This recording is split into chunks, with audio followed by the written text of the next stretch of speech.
Major pentatonic, minor pentatonic. Which one should I choose? I'm going to give you one shape that gives you both.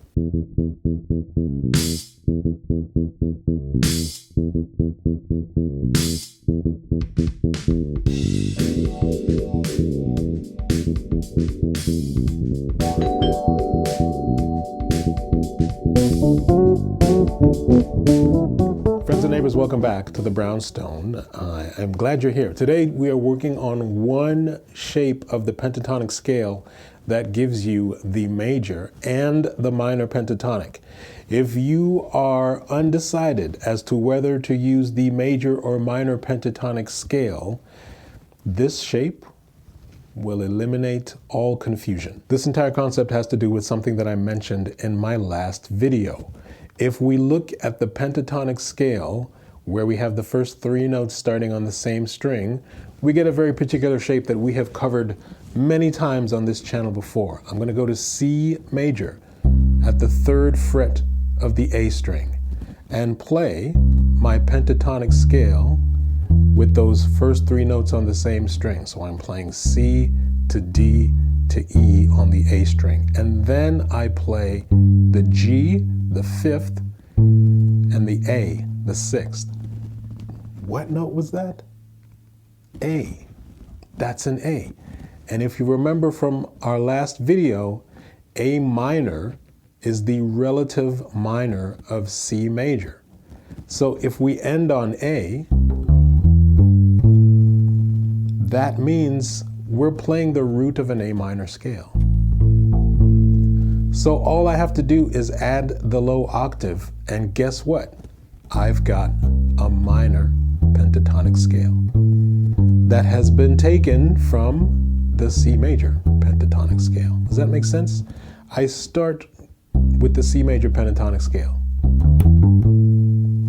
And then the last note of my scale is the root of the minor pentatonic scale. This is the rule. Whenever I'm playing a major pentatonic, the notes that I'm playing are the root, the 2nd, the 3rd, and the 5th, and the 6th. Once I hit that last note, which is the 6th, I am also playing the root of a minor pentatonic scale.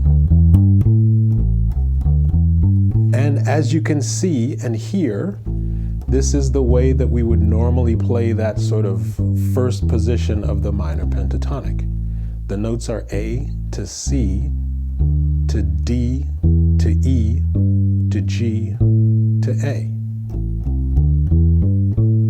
So all that's happening here is we're taking that 2nd note, which is C, and we're placing it at the 3rd fret of the A string, and everything else stays the same.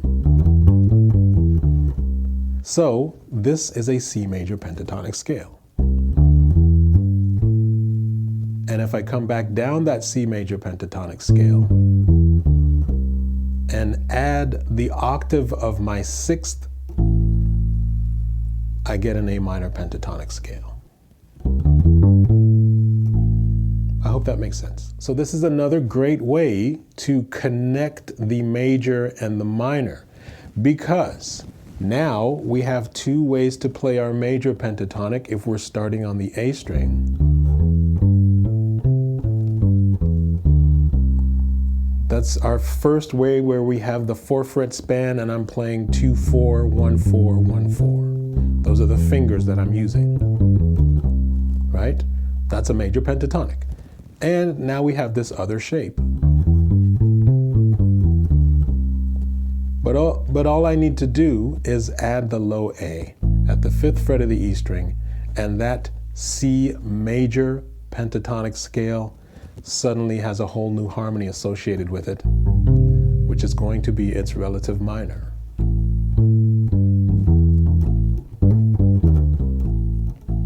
So let's just work these shapes into the muscle memory, because in the last video we talked about how these scales connect all the way up and down the fretboard. Here we're kind of focusing more on one area of the neck, and by switching and shifting one note, the position of one note, the note C, we get a different shape that also gives us a different set of vocabulary that we can then draw from. And I've talked about this in previous videos, but I'm gonna break it down in a different way in this one. In order to get these two shapes under our fingers, let's just go over the shape that we did last week, the A minor pentatonic scale, where we have the first two notes on the same string. So A to C, D to E, and then G to A. And then, since I want to play across all four strings, I also want to grab the C and the D here. I can also, if I want to, extend that up to the E at the 9th fret of the G string. So this becomes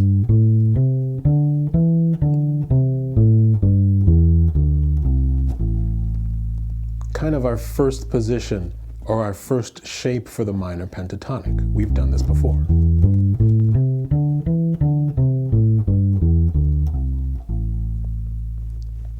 But if I change the position of that note C and put it on the A string at the 3rd fret of the A, I get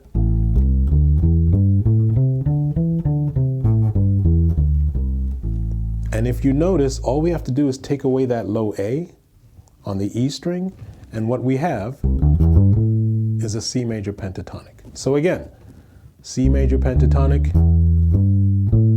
ends on the 6th degree of the scale, which is the note A. That A is also the root note of a minor pentatonic using the same notes.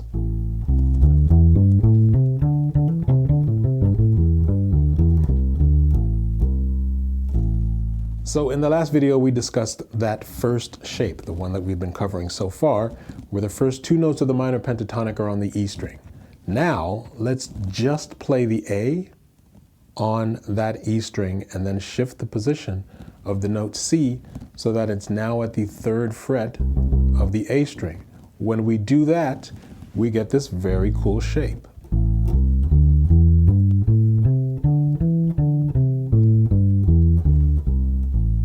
And if you want, you can add that G.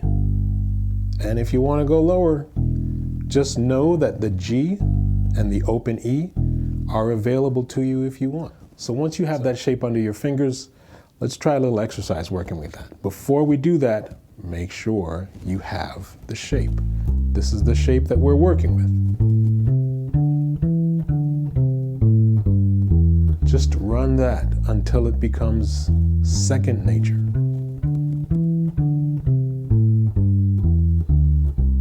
Again, that's the A on the E string at the 5th fret, and then we play C, D, E, all on the A string. And then G to A at the 5th fret and 7th fret of the D string, and then we go C, D, E once again at the 5th, 7th, and 9th fret of the G string. And that's the shape. For this next section, what I would like you to do is take notes. Grab a pen and a piece of paper, or a pencil and a piece of paper, and take notes, because the next section worked with a particular sequence of notes using the shape that we have established for the A minor pentatonic scale. When I play through that scale, I've got 9 notes. 1, 2, 3, 4, 5, 6, 7, 8, 9. And all we're going to do is play a series of notes that are in pairs. When I play the first note, skip the 2nd note and play the 3rd note.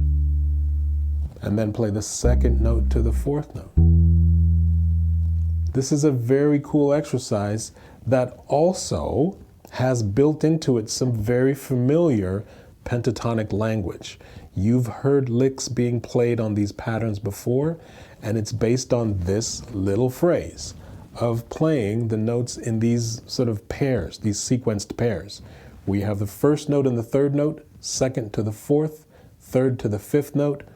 So if you write them all down and then associate the name of the note with a number, or you can write it out in tab or however you want, this will allow you to keep track of where you are so that you can see exactly what note you need to go for in order to complete each pair. So The first pair is the first note and the third note. And then I go back to the second note of my shape, up to the fourth note. 1, 3, 2, 4. Third note to the fifth note. Fourth note to the sixth note. You can see what's happening here. And again, if you write these notes down, it will allow you to see the pattern a little bit better. It'll also help you to learn this pattern in your own way. Some people learn by ear. So if you hear the pattern and know exactly the way it sounds, then you can follow along that way as well. And you might not need to write it down. But if you find this at all confusing, I suggest write down the number of notes, 2, 3, 4, 5, 6, 7, 8, 9, and then put the name of the note beside each number. That way you know exactly where these notes are supposed to be and how the sequence is supposed to be played.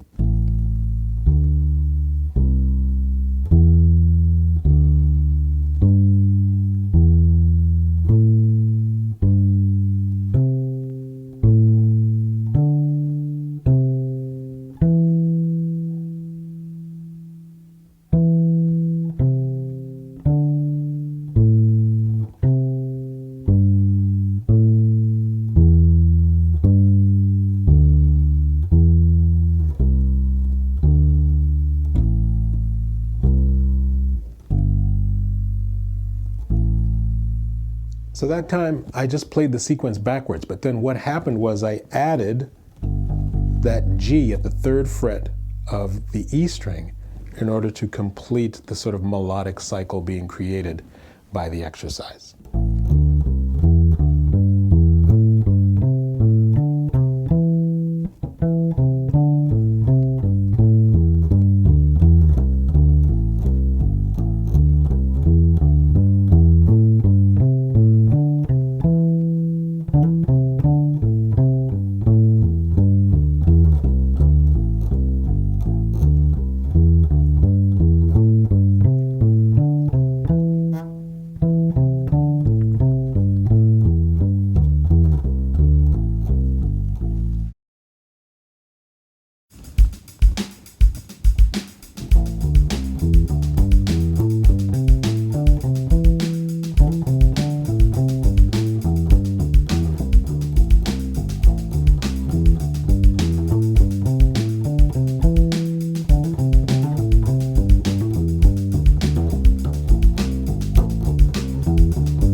So you can hear in that example, what I'm doing is I'm taking the exercise and changing things around a little bit, which is something that I always advise with any of the exercises that I give you on this channel.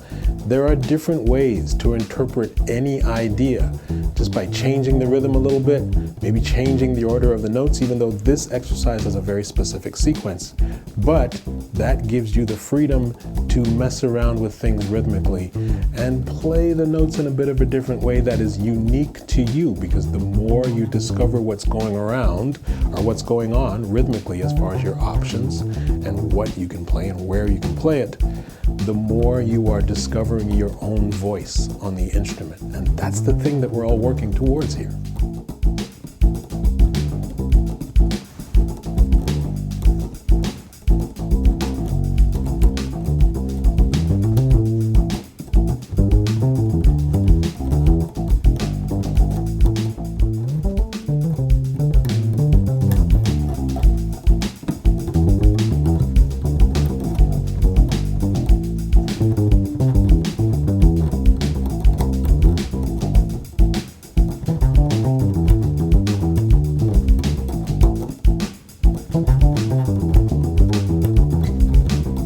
So have fun with this, my dear friends and neighbors. I'm going to leave it there. You know the deal. If you like this video, click the old like button, share it around to as many people who need to hear it, and subscribe to the channel if you haven't already. Many of you are subscribed, but there is a far too high percentage of you that is not click the old subscribe button. And also hit that notification bell to let people know, let you know when videos come out on this channel. There are a number of ways to donate to the channel. They will all be listed in the description box below. You can also join the channel for $5 Canadian a month. And I'll be posting more dates soon for private lessons. Keep an eye on my website. Well, I'll leave a link to my website in the description box below as well. Keep an eye on that to let you know when dates will be available for private lessons. And that is that. I thank you all for visiting me here in the Brownstone, and I will see you in the next video very soon. Peace.